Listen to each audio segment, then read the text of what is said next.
राधे राधे दोस्तों, जय श्री कृष्ण। आज मैं आपके लिए लेकर आई हूँ इंदिरा एकादशी की कथा। तो चलिए शुरू करते हैं। धर्मराज युधिष्ठिर कहने लगे कि हे भगवान, अश्विन कृष्ण एकादशी का क्या नाम है, इसकी विधि क्या है, इसका क्या फल है, सो कृपा करके कहिए।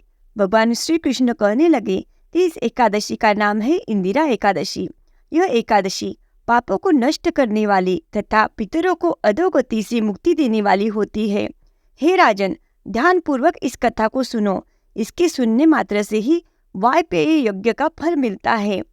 प्राचीन काल में सतयुग के समय में महिष्मती नाम की एक नगरी में इंद्रसेन नाम का एक प्रतापी राजा धर्मपूर्वक अपनी प्रजा का पालन करते हुए शासन करता था।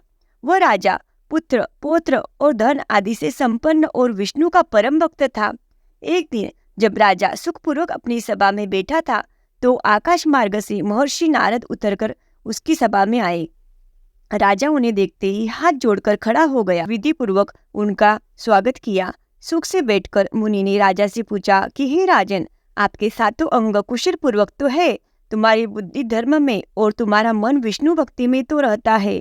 देवर्षि नारद की ऐसी बातें सुनकर राजा ने कहा, हे महर्षि, आपकी कृपा से मेरे राज्य में सब कुशल है तथा मेरे यहाँ यज्ञ कर्मादि सुकृत हो रहे हैं। आप कृपा करके अपने आगमन का कारण कहिए। तब ऋषि कहने लगे कि हे राजन, आप आश्चर्य देने वाले मेरे वचनों को सुनो। मैं एक समय ब्रह्मलोक से यमलोक को गया। वहां श्रद्धापूर्वक यमराज से पूजित होकर मैंने धर्मशील और सत्यवान धर्मराज की प्रशंसा की। उसी यमराज की सभा में महान ज्ञानी और धर्मात्मा तुम्हारे पिता को एकादशी का व्रत भंग होने के कारण देखा।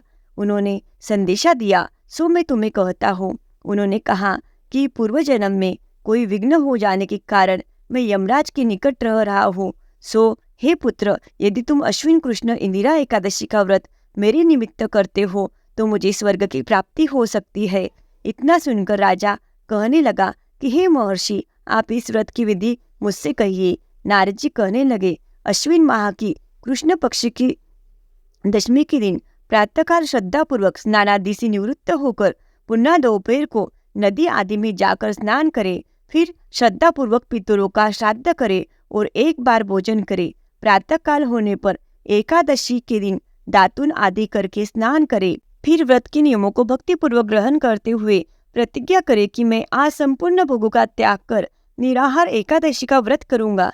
हे अच्युत, हे पुंडरीकाक्ष, मैं आपकी शरण हूँ, आप मेरी रक्षा कीजिए। इस प्रकार नियम पूर्वक शालिग्राम की मूर्ति के आगे विधि पूर्वक श्राद्ध करके योग्य ब्राह्मणों को फलाहार का भोजन कराए और दक्षिणा दे। पितरों के श्राद्ध से जो बच जाए उसको सूंघ कर गो को दे तथा धूप, दीप, गंधन, पुष्प, नैवेद्य आदि सब सामग्री से ऋषिकेश भगवान का पूजन करे। रात में भगवान के निकट जागरण करे। इसके पश्चात द्वादशी के दिन प्रातःकाल होने पर भगवान का पूजन करके ब्राह्मणों को भोजन कराए। भाई बंधुओं को, स्त्री और पुत्र सहित आप सभी मौन होकर भोजन करें। नारद जी कहने लगे कि हे राजन, इस विधि से यदि तुम आलस्य रहित होकर इस एकादशी का व्रत करोगे तो तुम्हारे पिता को स्वर्गलोक प्राप्त होगा। इतना कहकर नारद जी अंतर्धान हो गए। नारद जी की कथा अनुसार राजा द्वारा अपने बांधवों तथा दासों सहित व्रत करने से आकाश से पुष्प वर्षा हुई और उस राजा का पिता गरुड़ पर चढ़कर विष्णु लोक को गया। राजा इंद्रसेन भी एकादशी की व्रत के प्रभाव से निष्कंटक राज्य करके अंत में अपने पुत्र को सिंहासन पर बैठाकर स्वर्गलोक को गए। हे युधिष्ठिर, यह इंदिरा एकादशी का व्रत का महात्म्य मैंने तुमसे कहा है। इसके पढ़ने और सुनने से मनुष्य को सब पापों से छुटकारा मिलता है।